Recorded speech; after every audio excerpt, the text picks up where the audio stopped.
வணக்கம். மேனிஃபெஸ்டேஷன் அப்படின்றத பற்றி என்னுடைய வீடியோ இதுக்கு முன்னாடி போட்டிருக்கேன், பாருங்கள். அதில் ஃபீலிங்ஸை பற்றி பேசியிருப்பேன். ஃபீலிங்ஸ் அப்படின்னு சொல்லும் பொழுதே பார்த்திங்கன்னா, இந்த நிமிஷத்தில் இந்த செகண்டில் தான் அதை ஃபீல் பண்ண முடியும். ஃபீலிங்கிறது நேற்று நடந்ததையோ ஃப்யூச்சரில் நடக்க போகிறதையோ ஃபீல் பண்ண முடியாது. இப்போது வெளியில் போய் நில்லுங்க, அந்த நிலா வெளிச்சத்தில் உங்களுக்கு ஒரு கூல் ஃபீலிங் இருக்கும், அதை உணருங்க.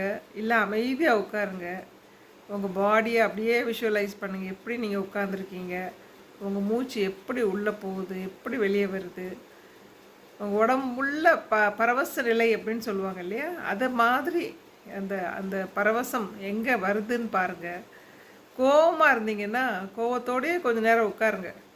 அந்த கோபம் அப்படிங்கிற அந்த உணர்ச்சி உங்கள் உடம்பில் ஒரு உணர்வாக வெளிப்படும். அது எய்தர் உங்கள் ஹார்ட் ரீஜனில் இருக்கலாம், இல்லை ஒரு கட் ஃபீலிங் சொல்லுவாங்க இல்லையா, வயிற்று ரீஜனில் இருக்கலாம், ஒரு பட்டர்ஃப்ளைஸ் பறக்கிற மாதிரி இருக்குதுன்னு சொல்லுவாங்க, அந்த மாதிரி இருக்கலாம்.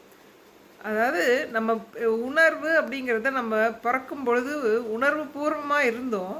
ஆனால் வளர வளர பார்த்திங்கன்னா அந்த உணர்ச்சிகள் தலை தூக்கும் பொழுது உணர்வுகள் அப்படியே அடங்கி போகுது. அப்போ நம்ம இப்போ ப்ராக்டிஸ் பண்ணி தான் அதை கொண்டு வரணும். ஏன்னா ஃபீலிங் இஸ் த சீக்ரெட்டுங்கிறது மேனிஃபெஸ்டேஷன் எல்லாமே என்ன சொல்கிறாங்க அப்படின்னா, ஃபீல் பண்ணணும்னு சொல்கிறாங்க. ஃபீல் பண்ணால் தான் கிடைக்கும்னு சொல்கிறாங்க. அப்போ அந்த ஃபீலிங்கை நம்ம தான் ப்ராக்டிஸ் பண்ணணும், நம்ம தான் ட்ரை பண்ணணும். கொஞ்சம் ஸ்லோ டவுன் பண்ணிவிட்டு உட்காருங்க. மைண்ட்ஃபுல்னஸ் அப்படின்னு சொல்லுவாங்க. இந்த மூமெண்ட்டில் இப்போது நீங்கள் ஃபீல் பண்ணுறது தான் ஃபீலிங். அது எப்போவோ வரப்போகிறதும் கிடையாது, போயிட்டதும் கிடையாது. இப்போ இந்த செகண்டில் முழுமையாக இருங்க. சாப்பிட்றீங்களா, கையில் அந்த சாப்பாடை தூடுறதுலேருந்து அந்த ஃபீலிங் ஸ்டார்ட் ஆகுது, மூக்கில் நுகர்லேருந்து ஃபீலிங் ஸ்டார்ட் ஆகுது. காலையில் ஒரு கப் காஃபி குடிக்கிறீங்க, கையில் அந்த டம்ளரை பிடிக்கும் பொழுதே அந்த சூடு உங்கள் கையில் ஃபீல் ஆகுது.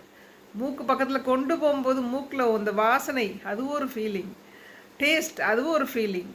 உணர்ச்சி, யாராவது தொடும் பொழுது, ஒரு காதலன் காதை தொட்டு கொள்ளும் பொழுது ஒரு உணர்ச்சி, இதெல்லாமே தான் ஃபீலிங். ஸோ இந்த ஃபீலிங்கை நம்ம வளர்த்துக்கணும். வளர்க்கும் பொழுது நம்மளுடைய கனவு எதுவாக இருந்தாலும் அதை அடைந்து விட்டதாக ஃபீல் பண்ணணும் இல்லையா. நம்ம ஒரு காரில் போகணும், கார் வாங்கணும், காரில் உட்காந்து ட்ரைவ் பண்ணணும் அப்படிங்கும் பொழுது அந்த ஃபீலிங் வரணும்னா நமக்கு ஃபஸ்ட்டு என்ன பண்ணணும், அதை காரை ஓட்டி பழகணும். அதை ஓட்டும் பொழுது நமக்கு எப்படி ஃபீல் ஆச்சுங்கிறது நமக்கு தெரிஞ்சிருக்கணும். அப்போ தான் நம்ம அதை ஃபீல் பண்ண முடியும். தெரியாத ஒன்று ஃபீல் பண்ண முடியாது. So feeling is the secret. இதை ஞாபகம் வச்சுக்கோங்க. ஃபீல் பண்ணு.